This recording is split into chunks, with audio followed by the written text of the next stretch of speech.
You are listening to the 18th broadcast of TBR Radio's, the TBR History Hour. With your host, TBR Contributing Editor, Dr. Edward DeVries. On today's show, Dr. Ed gives us an advanced look into next week's American Free Press newspaper. This especially pertinent issue of AFP does a great job of putting the entire state of America, and of the world, into very clear perspective. Towards the end of the show, Fox News senior judicial analyst Judge Andrew Napolitano explains that governors, judges, mayors, and such do not have the authority to dismiss constitutionally recognized civil liberties, and why their stay-at-home and other orders will not stand up to challenge in court.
That was Judge Andrew Napolitano, and that was actually something that he had recorded a few years ago promoting his book about how it's dangerous to be right when the government is wrong. But his words were probably more appropriate for our current situation than they were even when he spoke them not that long before the current pandemic manufactured crisis. I just don't know what to do. I just don't know what to say. I just don't know how to wrap my head around a lot of things that are going on with this pandemic right now. But I will say this. I read the advanced issue, basically, our sister publication to the Barnes Review magazine is the American Free Press newspaper. Both publications are owned by our parent company, and they're very interrelated with one another. And so I had the privilege of getting an editorial copy of what will be next week's American Free Press newspaper. And it was sent to me actually on Wednesday of this week for some editing and things. And so if I, happen to notice anything, I can get that on to Chris Petherick, the executive editor over at AFP, and I can let him know and they can make the corrections. Of course, I'm not the only person who gets those advanced copies. I don't want to create the impression that I'm a big editor over at American Free Press. I'm not.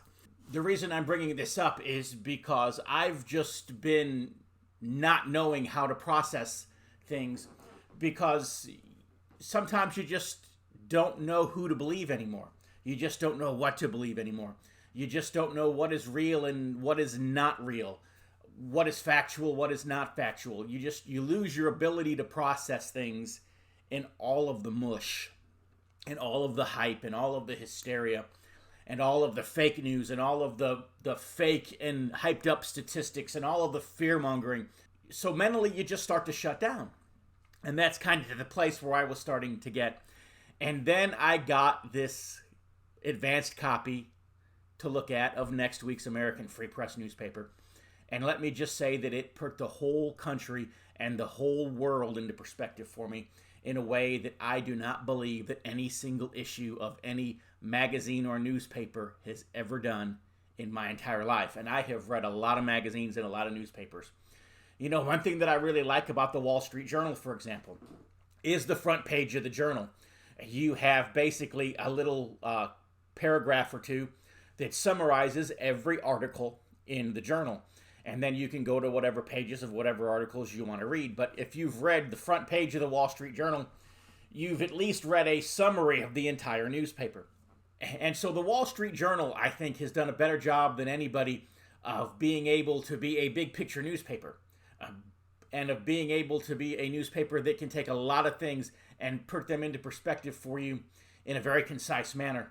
But I've never even seen an issue of the Wall Street Journal that just took the whole state of the world and the state of the country and the state of affairs and just put it together the way that this upcoming issue, what will be next week's or Monday's issue of the American Free Press, has done. I mean, the Wall Street Journal has never done it. Time Magazine has never done it. U.S. News and World Report has never done it. The Chicago Sun-Times and the Chicago Tribune have never done it. The Houston Chronicle have never done it. The Boston Globe has never done it. The Washington Post has never done it. The Metropolis Daily Planet has never done it, like the American Free Press is going to do it for us next week. In fact, if Clark Kent, Lois Lane, and Perry White were to put together all of their writing and editorial and journalistic superpowers together, they could not have put together an issue that would come anywhere close to doing what this issue of the American Free Press is going to do for us. And so what I want to do today is I want to go through this issue of American Free Press and just let it help you put our world and our country into perspective right now. Not only that, there are a lot of you who listen to this radio show that maybe you are not a regular reader of the American Free Press, maybe you're not a subscriber to the American Free Press, and maybe after this episode, after you hear these articles and these editorials and these commentaries that are in the American Free Press, maybe you'll say, you know what, this is a publication that I need to be subscribing to and you will do that. And let me tell you, it will be a great investment if you do. And then after we're done with that, we're going to have some more comments by Judge Andrew Napolitano that are going to be specific to the situation that we're in now. And basically, the judge is going to explain to us something that I've already said to this audience a few times now, and that is that our constitutional protections, those liberties guaranteed in the Constitution, the law as it was given to us by our founders in the form of our Constitution, that did not go away. In other words, there was not some magic 11th Amendment that said, hey, you know what? If there's a pandemic, just forget about everything we've wrote so far. None of it will apply. That never happened. And so Judge Napolitano explains at the end of our program, he'll explain to us exactly why it is that these executive orders from these governors and from these mayors, and even there's a county judge, for example, in Houston, Texas, that ordered people to be fined $1,000 if they were out in public and not wearing a mask. And he ordered the police officers in Houston, the sheriff's deputies and so forth, to arrest and fine these people if they violated his order. And the police union immediately rose up and said, you know what? You don't have the constitutional authority to issue such an order. So guess what? We're not going to execute your order. We're not going to arrest these people. Okay, laws are made by legislatures and you're not a legislative body. So, thank God there are some, police agencies and some police officers who still understand right from wrong and still understand that the Constitution is the law of our land. And to those officers who understand that, God bless you. But unfortunately, there are a lot of other police officers who don't know right from wrong, and they can't distinguish from a lawful order and a unlawful order. They can't distinguish the difference. And so when the governor tells them, okay, I want you to arrest people because they're violating a curfew, or I want you to fine people because they're not keeping a stay-at-home order, when those things go to court, Judge Napolitano will explain to us why the courts, A, already are, and B, will continue to throw those things out. Because these governors and these mayors and these county commissioners and so forth, they do not have the authority to shred our Constitution. They simply do not have it. And so their executive orders really aren't orders, they're more like suggestions. But in a few states like New York, for example, in California, in Chicago, they have placed monetary fines. Michigan, they've placed monetary fines with noncompliance. And Judge Napolitano explains why this compliance cannot be compelled under law and why all challenges to these orders are never going to withstand the scrutiny of the courts. And even the courts in their current liberal condition will know better than to abridge civil liberties in the manner that some of these governors and some of these mayors and so forth are doing. So that will be towards the end of our broadcast. We'll hear from Judge Napolitano, and it will be very, very insightful, I promise. You will want to stay tuned. It will be well worth it. But back to the American Free Press issue that's coming up here. It begins with an editorial by the executive editor, Christopher Petherick. Chris reminds us of something, and he says this. He says, it's important to note, though, that when we do occasionally shake our heads at the president, we remind ourselves of the alternative out there. The ones who could take charge should Trump lose in November. That would be the Democratic leadership led by Reps Nancy, $13 a pint Pelosi in California, Steny, Congressman for Life Hoyer in Maryland, Jerry, let's skedaddle Nadler from New York, and Senator Charles, the nonstop whiner, Schumer. And one of the others, Reps Adam Shiftless Schiff from California, Ilhan America Stinks Omar from Minnesota, Rashida All Whites Are Racist Tlaib from Michigan, Ayanna Free All the Prisoners Presley from Massachusetts, and Senators Kamala Ban the Guns Harris of California and Elizabeth White Cherokee Warren of Massachusetts. And of course, the Democrats' presidential candidate, Joe, I'm a little too touchy-feely, Biden. Given our choices, we will stand by this president who has consistently listened to the medical experts around him and has done as much as any president could during this unprecedented crisis. While congressmen on both sides have sequestered in their mansions, he has handled this crisis nearly all by himself. You know, Chris's editorials are normally a lot calmer than that one. Yeah, I don't know how he came up with all these great names. Steny Congressman for Life Hoyer, Jerry Let's Skedaddle, Nadler. I like this one. Elizabeth White Cherokee Warren. God bless you, Chris. You were obviously stirred up this week, and I am glad to see you with so much fire in your eyes and passion in your pen. God bless you. But he reminded me that he's right. As easy as it is sometimes for us to get frustrated with President Trump, God forbid Hillary Clinton would have been elected.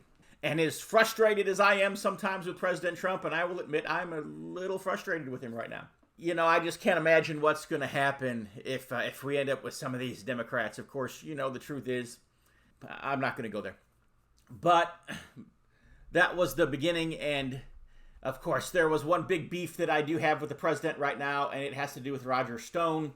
And that was an article that was here in the American Free Press on page 4. It talks about how hardened criminals are being released, but Roger Stone is going to have to go to jail for basically being a political activist and running on the wrong side of certain people to the left. And that really is a tragedy. But let me tell you what really upsets me about this whole Roger Stone situation right now is that the Roger Stone situation has shown us that the President of the United States, though he is supposedly the chief executive of this country, and though supposedly the entire Justice Department works for him and at his pleasure, yet he has absolutely no control over them whatsoever. That's what the Roger Stone story has told us, because Donald Trump's own Justice Department has mercilessly prosecuted a man for doing nothing more than helping then candidate Trump become elected, become the president of the United States. And so Roger Stone was probably one of the greatest generals in Donald Trump's campaign army. And this is how he's being rewarded. And I will say this, if President Trump has integrity, if he has character, he will pardon Roger Stone. And that's what disappoints me right now, is that Roger Stone has no promise whatsoever of executive action.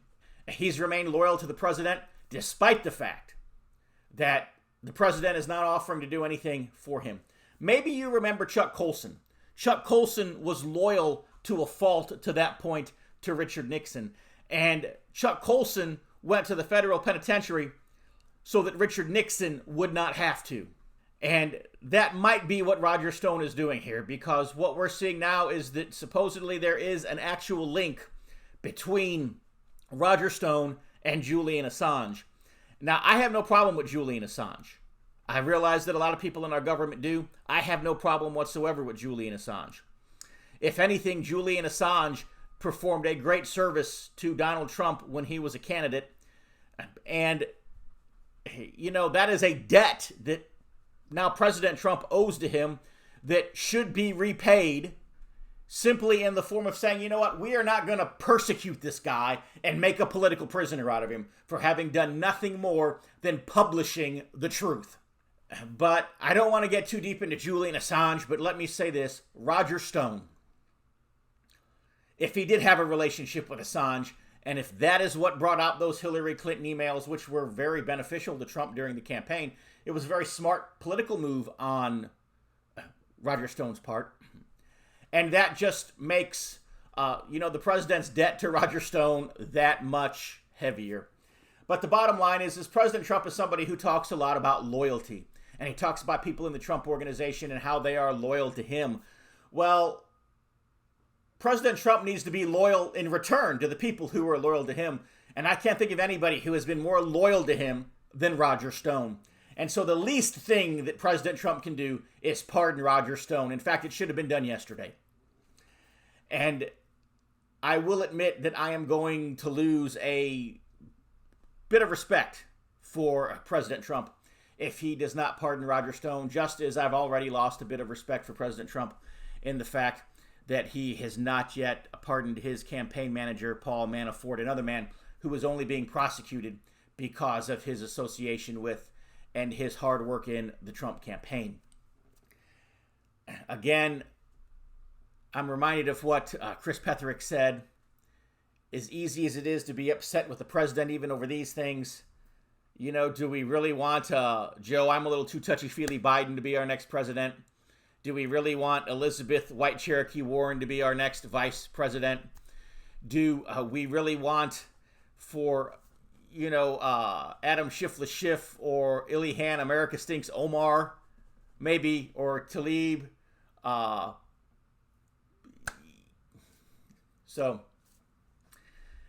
But back to the Roger Stone thing, and this article here in the American Free Press, just briefly, it talks about hardened criminals being released. Do you realize that this week that Washington State was one vote shy of releasing the inmates from its state penitentiaries? One vote shy of releasing the inmates from its state penitentiary. There was one prisoner in particular, I cannot remember his name, but he's a serial killer who killed, I believe, was it 19 women? And yet they would send Roger Stone to prison, and they would let that guy go free. You say, well, why would they let a serial killer go free? Well, because they don't want him to catch COVID-19. That is how crazy our world has become in response to a virus that is essentially a modified flu virus. But that's where we're at in our country, that we're going to let serial killers go free because we do not want them to catch a flu virus. And then there was Dr. Ron Paul's article, which I also had placed in my Dixie Heritage newsletter of this week, even before I saw that it made the American Free Press. And Dr. Ron Paul's article, Forced Vaccinations and Digital Certificates. And what we're going to do is we're going to talk about that when we come back from our commercial break. Your web browser and type in www.barnesreview.org and discover the Barnes Review magazine. In the Barnes Review, you will read vignettes of man, from the prehistoric to the very recent, from forgotten races and civilizations to first-person accounts of World War II and the late Cold War. There is no more interesting magazine published today, nor a more significant and important subject than real history. So visit www.barnesreview.org and subscribe to the Barnes Review. You can subscribe to receive the Barnes Review magazine in its print form, or in convenient electronic delivery. Our host has been a subscriber to both formats for years. So visit www.barnesreview.org and subscribe to the Barnes Review. We're back after a brief word from the Barnes Review. And in this article, Dr. Ron Paul talks about his first week in the U.S. House of Representatives way back in 1976. And the very first thing that he had an opportunity to vote on was his casting one of the two votes that were against legislation appropriating funds for what was then a swine flu vaccination program. He was talking about how there was a swine flu outbreak at the time, and so Congress wanted to force vaccinations on people. And of course, he voted against that. And here, Dr. Paul talks about how we're, finally perhaps seeing the forced vaccinations, and this might be the very thing that will finally force that issue. Of course, he talks about Dr. Fauci, and Dr. Fauci is a very interesting character. What's been revealed, and it's not revealed here in the Ron Paul article, but it's revealed elsewhere, is that Dr. Fauci apparently had been overseeing various things in the Obama administration, and that he had the government of the United States working on experiments with various strains of coronaviruses, and that at some point those were defunded, that there were oversight bodies who said, you know what, we don't need to be playing mad scientist here, and so they tried to shut him down. And so what Dr. Fauci did was he sent millions of dollars to the Chinese so that they could build a lab in Wuhan, China, and he basically outsourced his evil science experiments to evil Chinese scientists. And then, of course, now the virus has gotten out, but the story gets even crazier, and that is because after President Trump was elected, Dr. Fauci gives a speech at a major university, and he's basically saying during the speech, don't worry about the election of President Donald Trump. we will take his administration down with a pandemic. There will be a pandemic during the Trump presidency and during his first term, and it will be the end of his administration. It will take him down. How did Dr. Fauci know that? So, again, is this a pandemic or is this a plandemic? But these stay-at-home orders and these iron-fisted, heavy-handed, I'm in Maryland, and Governor Hogan I thought he was the worst of the heavy-handed dictators, but come to find out, Gretchen Whitmer in Michigan is much, much worse, so much so that on page 6 of this upcoming American Free Press issue, the headline is Michigan's Dictator. Gretchen Whitmer rules her state with an iron fist. And that article is written by S.T. Patrick, who has done a great job. In fact, S.T. Patrick is the editor of the Deep Truth Journal, which is a magazine that uncovers and gets down to the depths of, various conspiracies and cover-ups and so forth. And so S.T. Patrick is talking about Gretchen Whitmer. And maybe you remember the protests that were taking place last week and the week before that in Michigan. And Whitmer's response was to double down on restrictions. I mean, to the point that she's not letting people buy garden hoses. In fact, she shut down all of the garden centers because she was afraid that the people who live in Michigan, might want to plant gardens so that they can have some vegetables to eat when the grocery stores that she shut down run out of food. The woman is that psychopathic. Honestly, all the pictures that I've seen of her, I think the woman probably practices witchcraft. You can see the evil in her eyes. If you just look at the lines on her face. I mean, you look at her hair.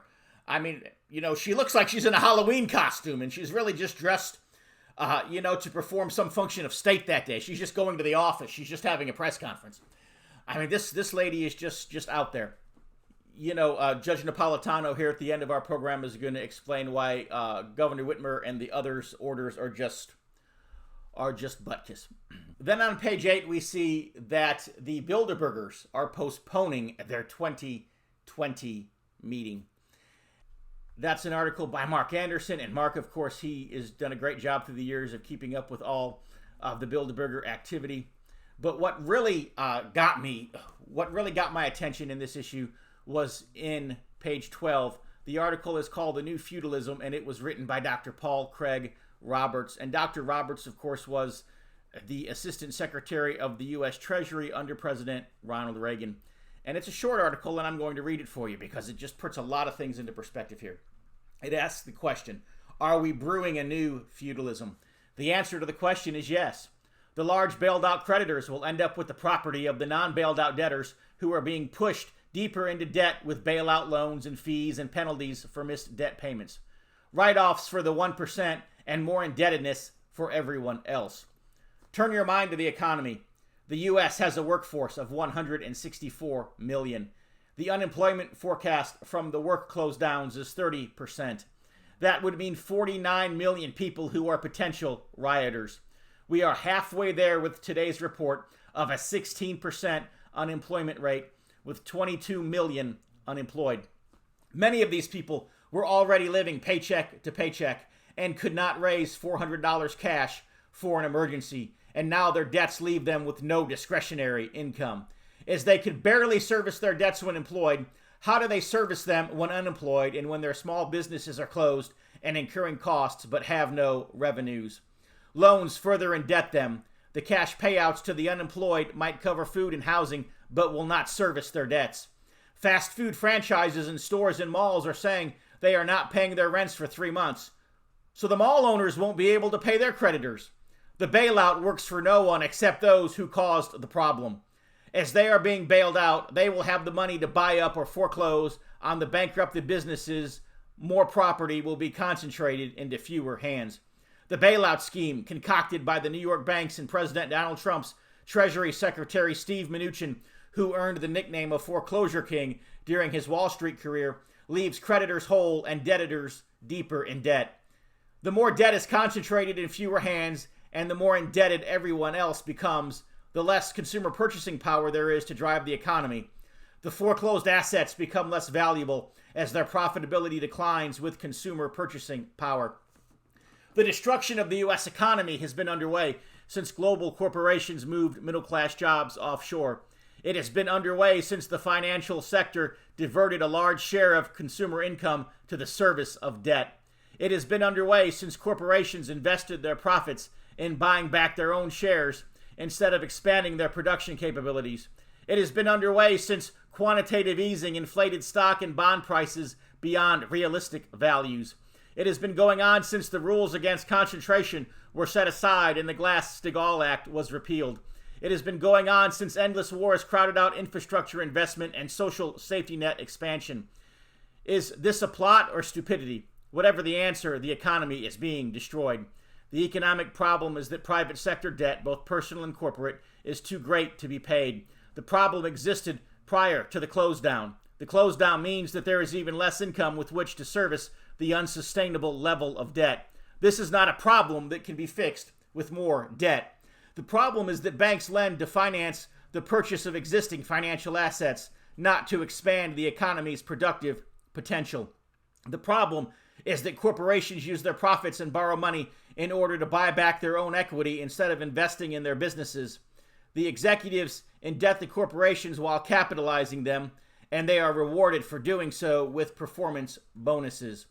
The problem is that global corporations thinking short-term moved high productivity, high value-added U.S. jobs to Asia, thus reducing earned income in the U.S., impairing state and local tax bases, and causing the Federal Reserve to substitute a growth in consumer debt in place of the lost consumer income growth.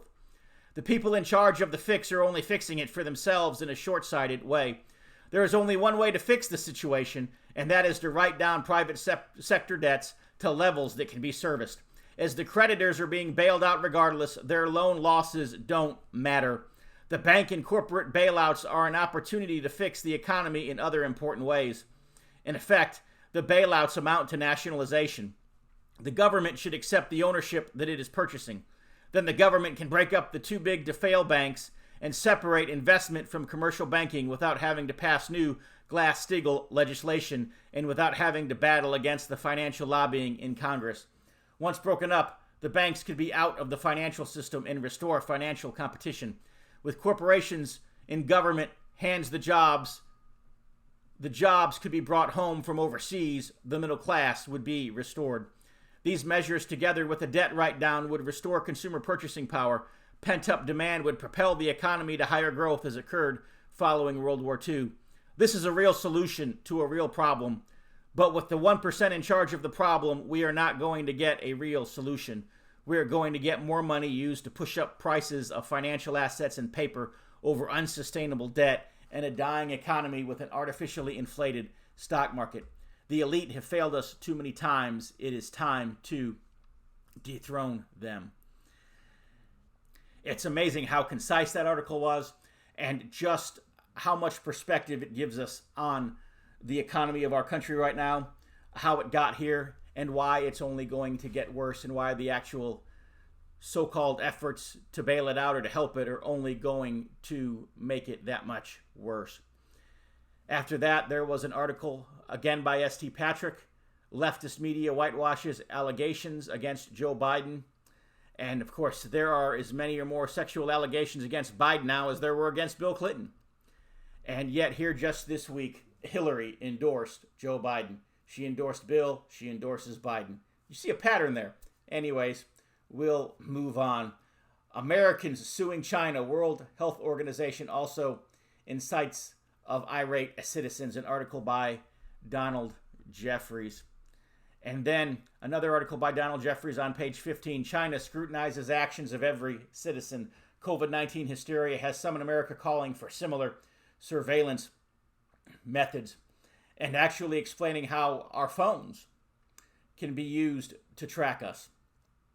Do you realize that in China right now, that there are a lot of places you just cannot go if you do not have your phone on you? You say, well, why is that? Because it's how the Chinese government tracks the movements of its people. But it's more than that. It's not just that the government can know where you are at any given time, but people have their phones on them. So even right now, because most people are carrying their phones around, most people aren't leaving their phones at home. And so right now, all the government has to do is just ping the cell phones off the towers. And they can know where all those phones are.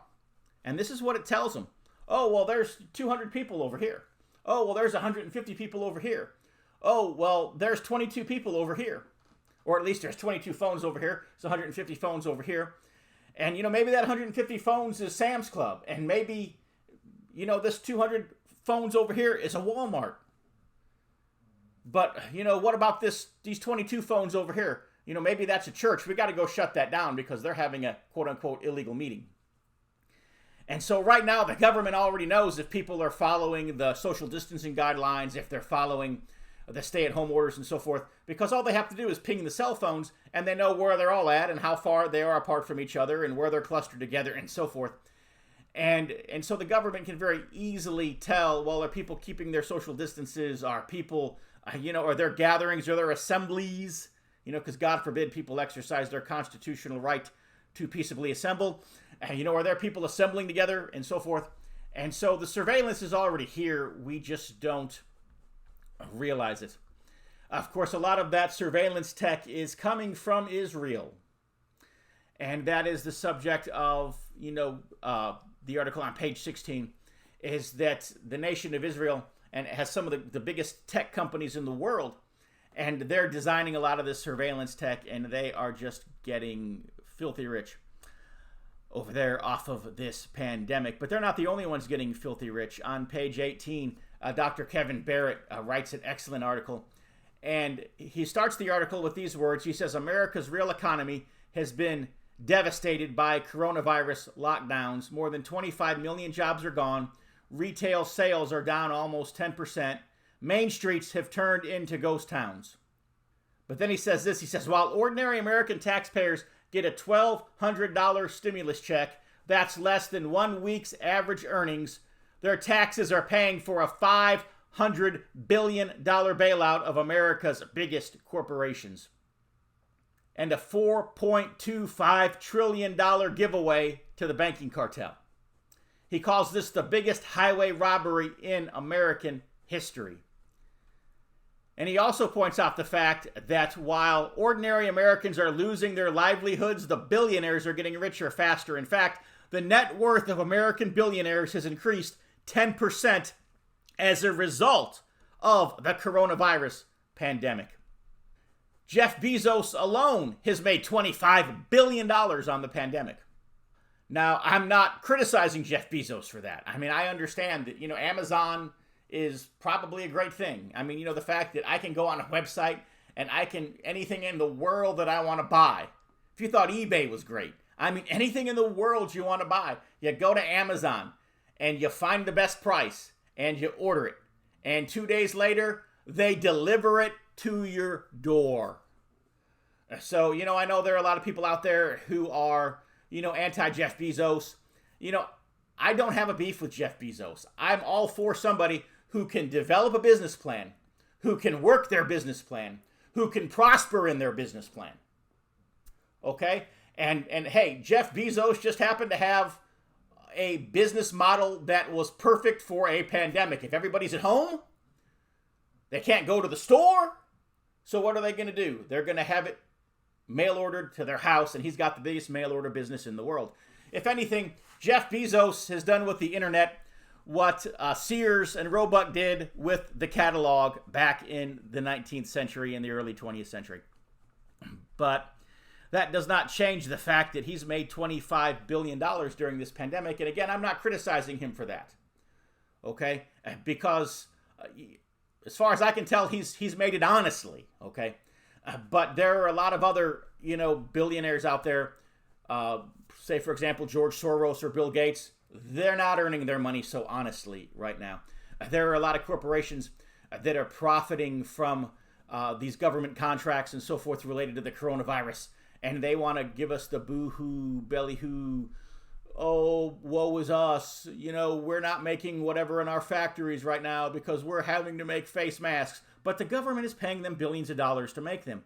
And so, they are enriching themselves at the cost of the national debt. And that's more, I think, what Kevin Barrett was addressing here than he was the Jeff Bezos. But it was just Bezos, the numbers were readily available and it was easy to do that there. But anyways, but that's the bottom line. You know, Walmart is growing exponentially right now. This is probably the time to buy Walmart stock. But how many small businesses, how many small stores and shops are going to go out of business as a result of this? Again, this is an issue that puts a lot of things into a tremendous perspective. And of course, he also talks about how before the coronavirus pandemic, China's rise to the #1 world power status seemed inevitable. The world economy, especially its Belt and Road component, was booming, and China was driving the boom. But now the pandemic has changed all that. And so that might be a good thing if Dr. Barrett is correct, that we could see perhaps the Western world becoming the economic engine of the train again, rather than being the caboose of a train whose engine was in China. But we'll get back into more of this. But first, since we're reading from the American Free Press, let's have a brief commercial for the American Free Press. Extra, extra, read all about it. If you're like me, and I'll bet you are, you like to be on the cutting edge of honest news and accurate information. 26 times a year, the American Free Press newspaper can be delivered to your door, packed with the kind of uncensored news that I know you're going to appreciate. If you're ever dissatisfied with your subscription to the American Free Press, their guarantee is that you just drop them an email and they will gladly refund the unused portion of your subscription. So what are you waiting for? Visit www.americanfreepress.net. Once again, www.americanfreepress.net. And find out about the American Free Press. Do it today. Extra, extra, read all about it. Here a couple of weeks ago on our show, I had William Chad Newsom as my guest, and we talked about the Christendom curriculum. And one of the interesting things that Brother Newsom had mentioned to me was he said that, you know, for years the government has been against homeschooling, but yet now they've mandated it for every family in America. And so maybe, you know, the government didn't think things through as clearly as they thought they did. Well, that fact is catching up to the government. And so page 19, we have another article by S.T. Patrick, Harvard professor hits homeschooling. Liberal educators fear parents might get involved in countering leftist brainwashing. And so even though the entire country is engaged in homeschooling right now, S.T. Patrick is explaining how the government may be able to use this to totally do away with homeschooling, or at least, force everybody who's currently been homeschooling before the pandemic to essentially have to re-justify their reasons for doing so, or risk having to send their kids back to a public school. Very interesting article. Then on page 20, Christopher Petherick had an article on COVID conspiracies. Unfounded theories spread faster than the virus itself. Page 21, John Friend, our good friend, he's been a guest on our radio shows here on TBR Radio a time or two. Fed stymies suit by 9/11 families. Trump backtracks on promise to release concealed documents on Saudis. And then on page 23, there is Pat Buchanan's weekly column. And it's Big Government, the Victor in Virus Wars. And he starts saying, war is the health of the state, wrote progressive Randall Bourne during World War I, after which he succumbed to the Spanish flu. America's war on the coronavirus pandemic promises to be no exception to the axiom.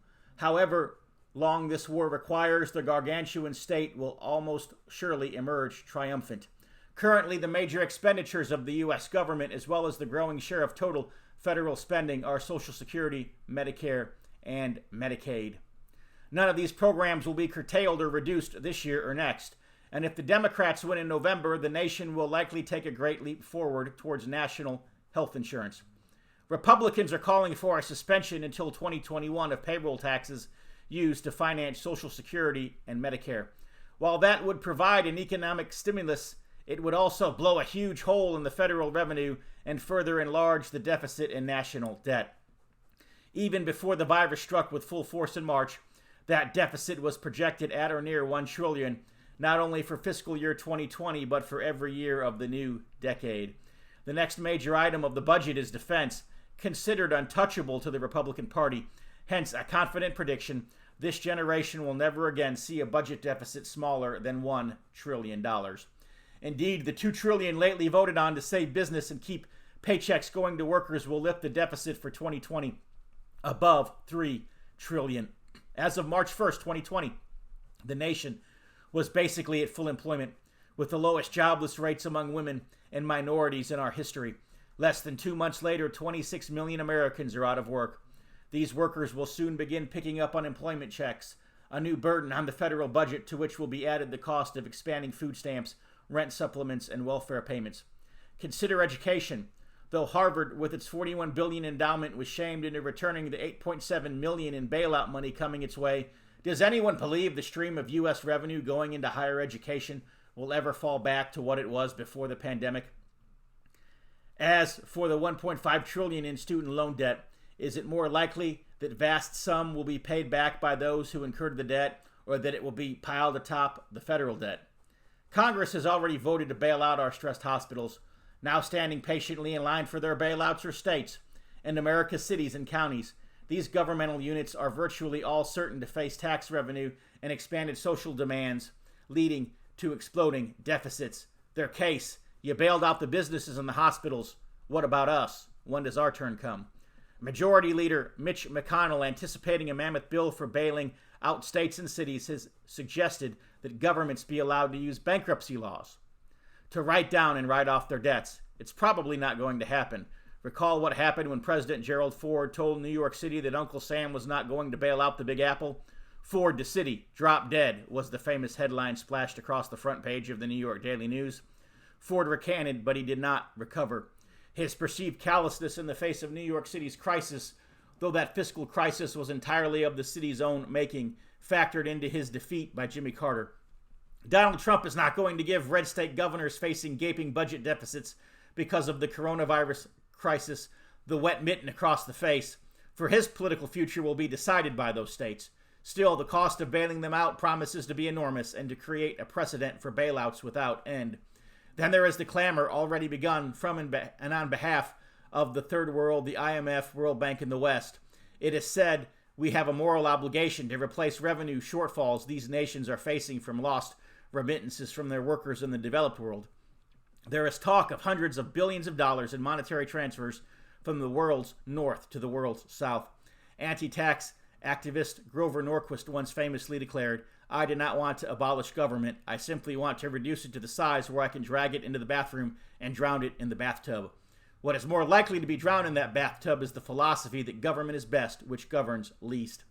What is more likely to be drowned in that bathtub is the philosophy that champions small government, the primacy of the private sector, a belief in pay-as-you-go, and that balanced budgets are the ideal. Call it Robert Taft conservatism. Today it appears irrelevant. Indeed, the one certain victor in the coronavirus pandemic war will likely be big government. As John Donne wrote, as John Donne wrote, no winter shall abate this spring's increase. Again, just another article that puts things just glowingly into perspective for us. And then there's an article on page 25 by Mark Anderson. Will we face a meat supply shortage? Texas rancher warns AFP America needs smaller meat packing companies. Basically, the gist of this article is that America has 4 meat packing plants. There used to be hundreds and thousands of small meat packing plants all across America, and they met the nation's needs just fine, and they kept the meat moving around the country, going to where it needed to go, kept America fed. But the FDA and the federal government decided that they wanted to take rules and regulations to the nth degree and shut all of those meat packing places down and leave us with only 4. And 2 of those are owned by Brazilian companies. They're not even American owned. And so the result of this is that all of the meat packing is in the hands of these 4 mega agribusinesses, agri-corporations. And now, for example, here in Maryland, where I'm at, we've got the Purdue chicken factories here and in Delaware. And let me just say, I've been living dangerously this week, man. Talk about walking on the wild side. I've been to Delaware 4 times this week. But anyways, these meat packing plants, these Purdue chicken facilities in Maryland and Delaware, they are destroying millions of pounds, tons of chickens. They're euthanizing them. They're destroying them. They're not putting them into the food chain. They're just getting rid of them. And the same is happening with beef. In fact, while the United States is on the verge of killing millions of heads of cattle, and that meat never going into our supply chain, the first shipment of African beef from Namibia has hit our shores this week. And so these big mega agricorp people who run these 4 meatpacking places, they're bringing in Namibian African beef and not buying beef from our American ranchers and farmers who are having to kill those cattle by the millions because the grain is not there to feed them, because the grain supply chain is also breaking down, and we need to get that food into the grocery stores and so forth. And so you just need to go to the AFP website and read that article for yourself. But anyways, before you do that, let's break for just a very brief commercial. We talked about the Christendom curriculum. Let's break for that commercial, and then we'll be back. Welcome to the Christendom curriculum. You know, every parent who decides to homeschool wants to secure a great education for their child, while also saving time and money. But these days, many parents have another concern. They also want a homeschool curriculum without all the multiculturalist, politically correct diversity doctrine that's really little more than a thin disguise for an anti-Christian, anti-American, and anti-Western civilization bias. Now there is such a curriculum. The Christendom curriculum gives your children a complete education in Bible, history, literature, and more, focusing on the classic academic skills of reading, writing, and arithmetic. But we also tell the story of Christendom, the story of the Christian nations, especially as Christ's kingdom has been historically manifest in the nations of Europe and America, and we do so without apology. The Christendom curriculum is the only Christian nationalist homeschool program you'll find. We support the right of the European and American peoples to their historic Christian cultures against the globalist leftists who want to destroy those cultures. Not only that, but we provide assigned reading courses for various hot-button subjects in our current culture wars, including feminism, social justice, and cultural Marxism, among others. These reading courses will teach your kids how to survive a social justice warrior attack, how to debate with leftists on social media, how to reform their local churches and communities, and more. We're living in a time of tremendous historical and social change. Christians have the opportunity now to begin building the culture and civilization of the next 1,000 years and beyond. It's an exciting time to be alive. So if you want to help raise the next generation of culture warriors, if you want your children to grow up with a love for Christ's kingdom and for their own nation, while at the same time learning how to defend America and rebuild the West, the easy-to-use Christendom curriculum is for you. Click the Learn More button to get in on the action. And thanks for listening.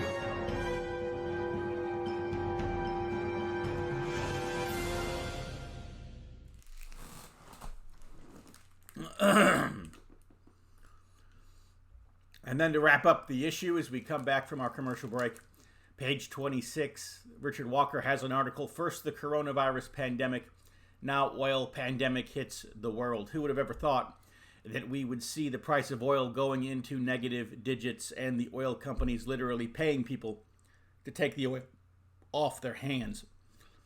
Which leads us to the next article, page 27. It's snake eyes for the oil speculators. It's ironic that those who've gambled on oil may actually have to take possession of it. Robert Kiyosaki was talking this week on his financial radio show about investing in oil, and he says that a lot of people are thinking, well, oil is low, so I'll invest in it right now. But then he warns, he says, don't invest in things that you don't understand. And Robert owns oil wells. And he's afraid to cap those oil wells because you don't just turn off an oil well. When you turn it off, it stops producing forever. And so he's got them slowed down as slow as he can get them.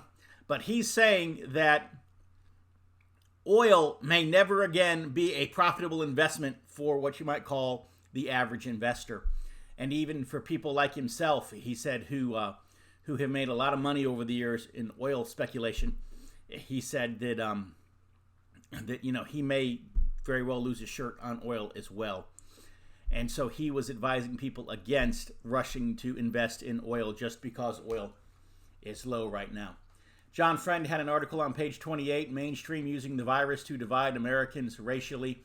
And then Mark Anderson had an article on page 29 about how at least a few states are starting now to reopen. Then the final article in the issue was very, very poignant, but we don't have time to read it. I wish we did. It was by Pat Buchanan, and it says, Henry Kissinger urges transition to post-COVID New World Order. Definitely worth the cost of subscribing to American Free Press just so that you can read that one. Maybe you can go to the AFP website and find it online as well. But that's our broadcast for this week. We're running out of time. As promised, we're going to have Judge Andrew Napolitano telling us why these stay-at-home orders and these shelter-in-place orders and these constitution-shredding orders being issued in so many places are simply unconstitutional. Next week, our guest here on the TBR History Hour, Lord willing, will be Paul Angel, executive editor of TBR, and we'll be talking about the May-June issue of TBR magazine. My issue came in the mail this week. If you're a subscriber, hopefully yours did too. If not, you'll subscribe and you'll get yours in the mail soon. So let's cut to that commercial, and then we'll close with Judge Andrew Napolitano. Hello, I'm Tom Strain, Lieutenant Commander-in-Chief of the Sons of Confederate Veterans. The Confederate flag, Confederate symbols, and the reputation of our Confederate ancestors has come under attack. The Sons of Confederate Veterans is actively fending off our detractors, but there is only so much that we can do. We need your help. Contact your local, state, and national elected politicians and tell them that you will not tolerate these attacks on our heritage.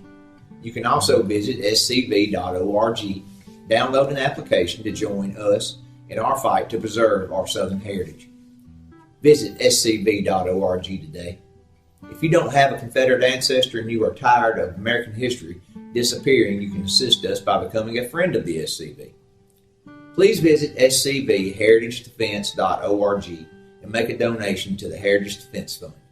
We hope that you will join us in the fight to defend the Confederate soldiers' good name.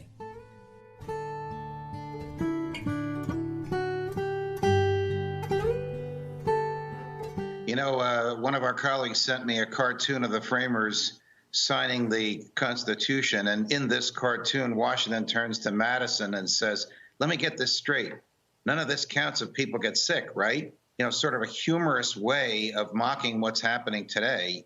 Your analysis of Governor Whitmer could apply to nearly all the remaining 49 governors who assume that they have the power to crush individual liberties, violate the Constitution, and write laws. Well, they don't.